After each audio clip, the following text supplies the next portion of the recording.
Yeah Srinivas మన్ని గారు మాట్లాడతారు, director of this film. Thank you sir, thank you ఇక్కడికి వచ్చినందుకు అందరూ.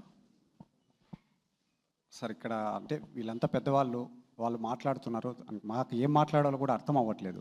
ఎందుకంటే సార్ ఇప్పుడు మీరందరూ కూడా నిజంగానే ఇప్పుడు కాదు సార్, మేము సినీ ఫీల్డ్లో ఉన్నప్పుడు ఒక మూవీని డైరెక్ట్ చేసినప్పుడు మాకు తెలుసు ఒక రివ్యూస్ ఎలా వస్తాయి ఏంటి అనేది. ఎప్పుడు మేము వాటిని గౌరవిస్తాం, ఎందుకంటే దాని ద్వారానే మాకు తెలుస్తుంది సార్. ఒక్కొక్కసారి కొన్ని ఒపీనియన్స్ చెప్తారు, ఇది ఇంకా ఇలా ఉంటే బాగుండేదేమో, ఇక్కడ ఏమైనా ప్రాబ్లం ఉందేమో, ఇది ఇంకొంచెం పెంచింటే బాగుండేదేమో. అది తప్పు కాదు సార్, ఎందుకంటే ప్రతి ఒక్కరికి ఒక ఒపీనియన్ ఉంటుంది సార్ చెప్పడానికి. మేము దాని గురించి కూడా బాధపడట్లేదు సార్. ఎంత దారుణమైన విషయం అంటే సార్, కొన్ని వెబ్సైట్స్లో కొన్ని చోట్ల చూస్తే సార్ పచ్చి బూతులతో వర్డింగ్స్ సినిమాని గురించి మాట్లాడుతాం సార్. నాకు తెలిసి మనది ఒక సమాజం సమాజం అంటాం సార్, మనం అడవి కాదు సార్. ఎందుకంటే ఇక్కడ అందరం మనుషులం సార్, మనుషులము హ్యాపీగా అందరము బతకచ్చు సార్.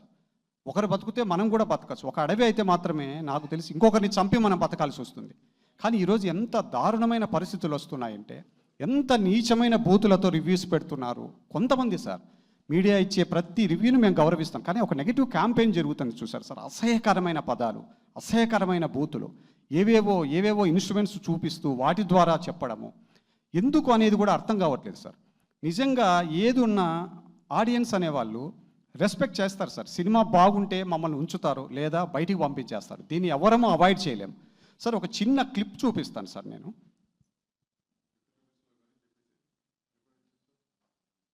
వినిపిస్తాను సార్. ఇది సార్ ఒక చిన్నది అంటే సోషల్ మీడియాలో ఇప్పుడు మూవీకి సంబంధించిందే. జస్ట్ జనాల రెస్పాన్స్, ఎక్కడో ఊరు నుంచి వచ్చినటువంటి ఒక థియేటర్ రెస్పాన్స్ సార్ ఇది.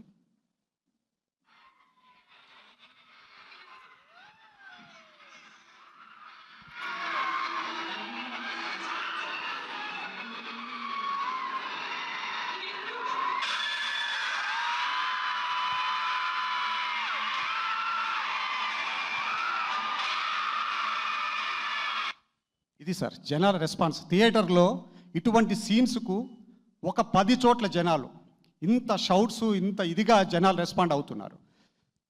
కానీ ఏం చేయాలో అర్థం కావట్లేదు సార్. అంటే బాగుంది అనుకొని తెల్లవారి లేచి చూసేసరికి ఏం అర్థం కావట్లేదు సినిమా. ఎందుకు సార్ ఒకరినొకరు చంపుకొని బతకాలి, నాకు అర్థం కావట్లేదు సార్. ఇక్కడ అందరికీ స్పేస్ ఉంటుంది సార్. మంచి సినిమాలు 2, 3, 4 వస్తే సార్ హ్యాపీగా బతికిన సందర్భాలు ఉన్నాయి. ఎప్పుడో ఎంత పూర్వకాలం నుంచి కూడా మనం చూస్తే నాగేశ్వరరావు గారు అవ్వచ్చు, ఎన్టీ రామారావు గారు అవ్వచ్చు, అందరి సినిమాలు ప్యారల్గా రిలీజ్ అవుతున్నాయి, అన్నీ బాగున్నాయి, ఆడాయి, అన్నీ పోతున్నాయి. మనకి ఎందుకు సార్ ఈ టైంలో ఇంత దారుణంగా ఒకరినొకరు చంపుకోవాలని చూస్తున్నామని సార్. మాకు కూడా పెద్ద ఆశలు ఉండవు సార్. ఒక సినిమా సక్సెస్ అవుతే ఏదో పెద్ద కార్లలో తిరగాలో అదన్నీ ఏమి ఉండదు సార్. మాకు చిన్న పిల్లలు ఉంటారు, ఎక్కడో ఊర్లలో ఉన్నారు. మా టీం అందరూ అంతే సార్.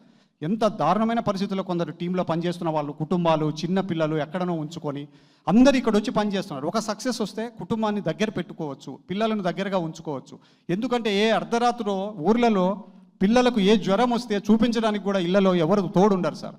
అంత భయంకరమైన పరిస్థితుల్లో ఇక్కడికి వచ్చి ఈ సినిమాలు చేస్తుంటాం. ఎందుకంటే ఇది ఒక పిచ్చి సార్. ఇవన్నీ చెప్తున్నది సినిమా చూడండి అని సింపతి కోసం కాదు సార్. మేము ఎంత సింపతితో మాట్లాడినా సినిమాను చూస్తే జనాలు యాక్సెప్ట్ చేస్తేనే ఆ సినిమాలు బతుకుతాయి.